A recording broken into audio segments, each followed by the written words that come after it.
अरे किंतु तुम अकेले क्यों आए? तुम्हारे बाकी पांडव और पांचाली उन्हें कहां छोड़ाए? उन्हें साथ नहीं लाए? अरे कहीं यह भय तो नहीं था कि मैं दोबारा तुम्हारे भाइयों को दास बना दूंगा और द्रौपदी को दासी? हाँ?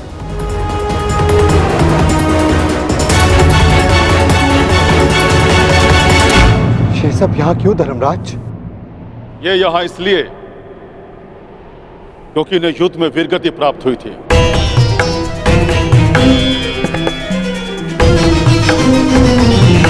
और ये पहले से निश्चित था कि जो कुरुक्षेत्र में वीरगति प्राप्त करेगा उसे स्वर्ग में स्थान मिलेगा। परंतु मेरे भाई और पांचाली कहाँ है धर्मराज? मुझे उन्हें देखना है। आओ मेरे साथ।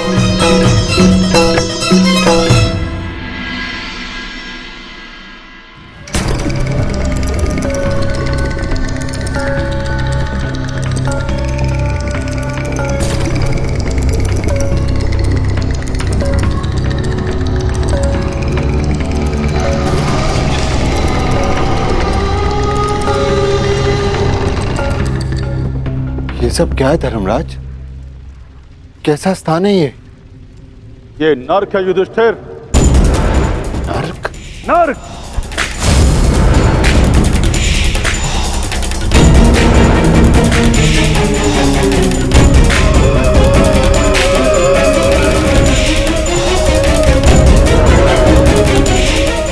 किंतु आप मुझे यहाँ क्यों लाए? चलिए। रुकिए सम्राट युधिष्ठिर! हमें छोड़कर मत जाइए। आपकी देह को छूकर जो वायु आ रही है उससे हमारा मन तृप्त हो रहा है। ये किनका स्वर है धर्मराज? उनका, जिन्हें अपने अपने कर्मों का दंड मिल रहा है।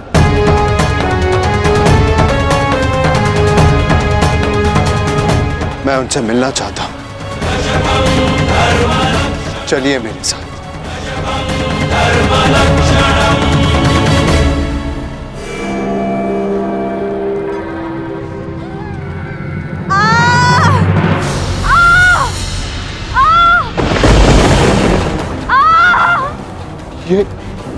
ये अन्याय है धर्मराज।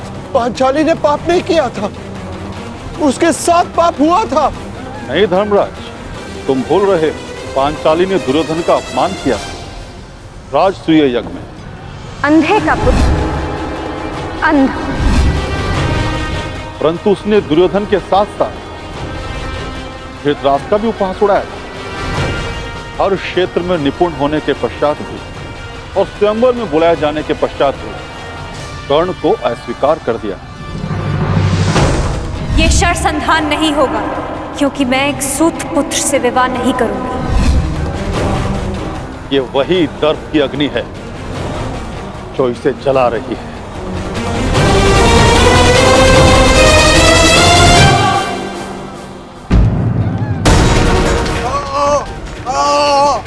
वो ये कौन है?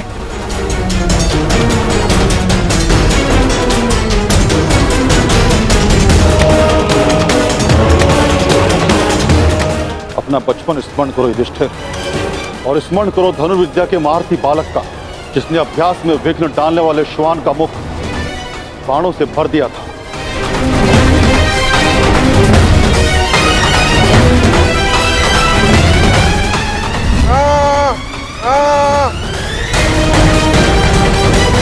एकलव्य?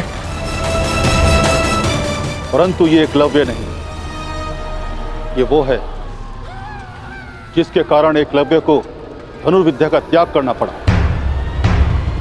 और अपने अंगूठे का भी त्याग करना पड़ा।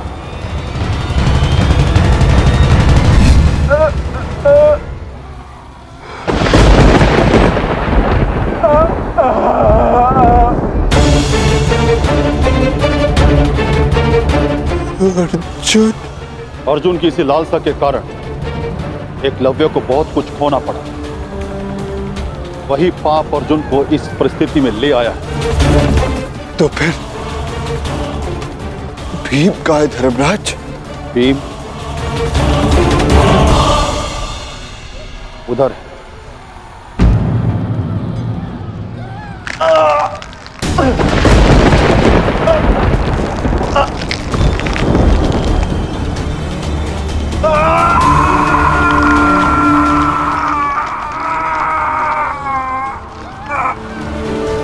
भीम की ये दशा क्यों धर्मराज?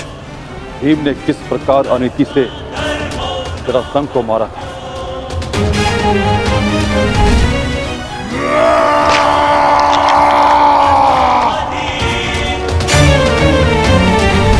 और किस प्रकार दुर्योधन की जंगा तोड़ी थी।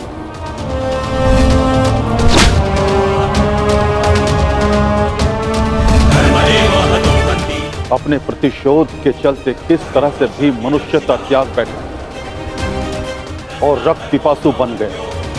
धर्म की स्थापना के लिए कभी कभी वध आवश्यक हो जाता है, परंतु बर्बर बनना उचित नहीं। भीम को उसकी बर्बरता का दंड मिल रहा है। क्या नकुल सहदेव को नहीं देखना चाहोगे? नहीं नहीं धर्मराज, वो दोनों फूल से जैसे बालक, मेरे पुत्र जैसे, मेरे भाई नहीं। मैं उन्हें नहीं देख पाऊंगा, नहीं देख पाऊंगा मैं उन्हें।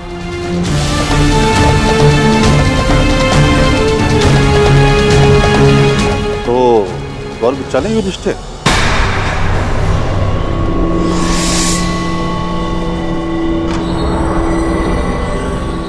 मैं क्यों?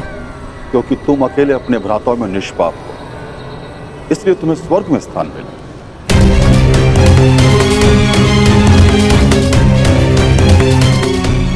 नहीं नहीं धर्मराज, मैं अपने भाइयों को छोड़कर नहीं जाऊंगा। यदि उन्होंने कोई अनीति की है तो उसका कारण मैं, एक ज्येष्ठ होने के नाते मेरा कर्तव्य था कि मैं अपने भाइयों को, अपने परिवार को उचित मार्ग दिखाऊं। मैं अपने परिवार को छोड़कर नहीं जाऊंगा यहां से। जहां मेरा परिवार रहेगा वही मेरे लिए स्वर्ग है। मैं यहीं रहूंगा धर्मराज, यहीं।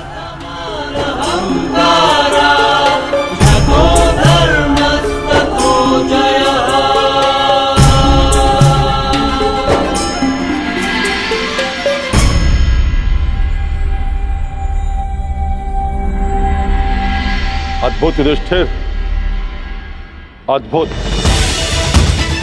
तुम्हारे कर्मों में केवल एक पाप था धर्मराज युधिष्ठिर।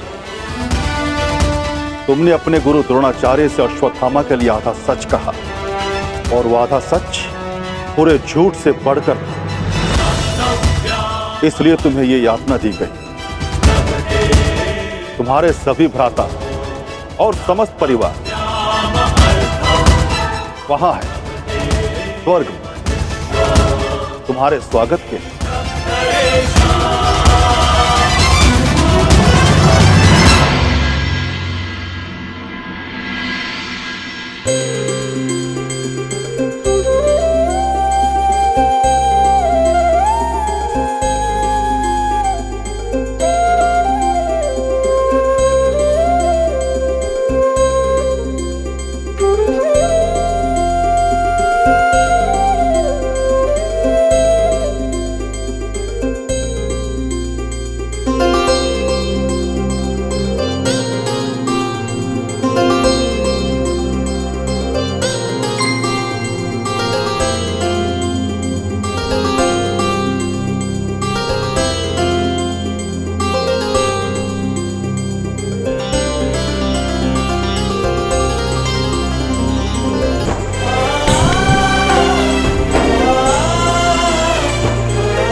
ज्येष्ठ।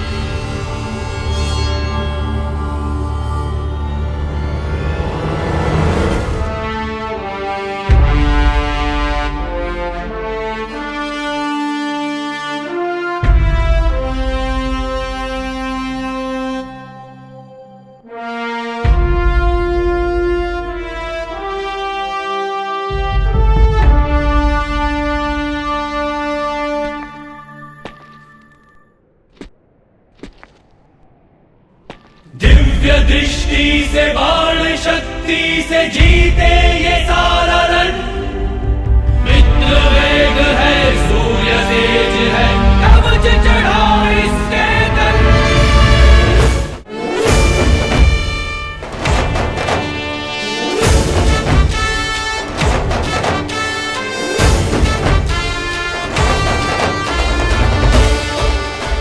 ज्येष्ठ,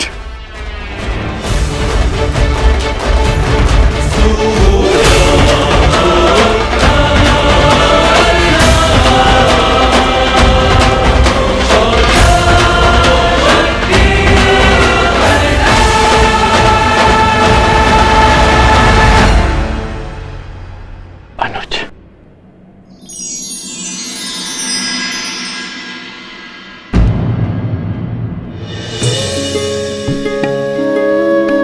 माधव,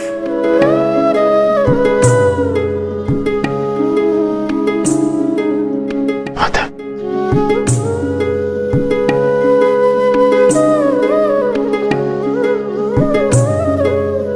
हाँ धर्मराज, और देखो आज सारे 106 भाई एक साथ स्वर्ग में हैं, और यदि धरती पर ये सारे 106 भाई एक साथ होते तो धरती को स्वर्ग बना देते। युद्ध सदैव अंतिम प्रयास होता है, प्रथम प्रयास सदैव प्रेम होता है। प्रेम से संब्रह्म जन्म लेता है और संब्रह्म से आदर, आदर से करुणा, और जब मनुष्य में करुणा होती है तो वो एक दूसरे की आवश्यकताएं समझता है, उसकी पीड़ा समझता है, उसके निर्णयों का सम्मान करता है। और जहां एक दूसरे के लिए सम्मान हो वहां युद्ध के लिए कोई स्थान नहीं होता।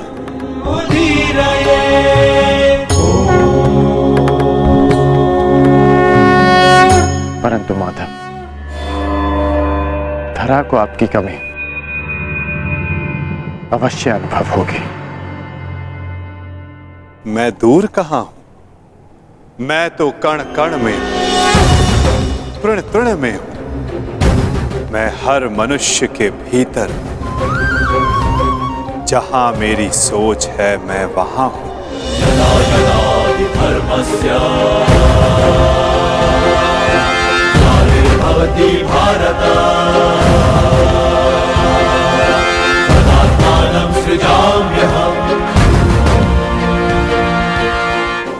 जब जब आवश्यकता होगी मैं तब तब आऊंगा,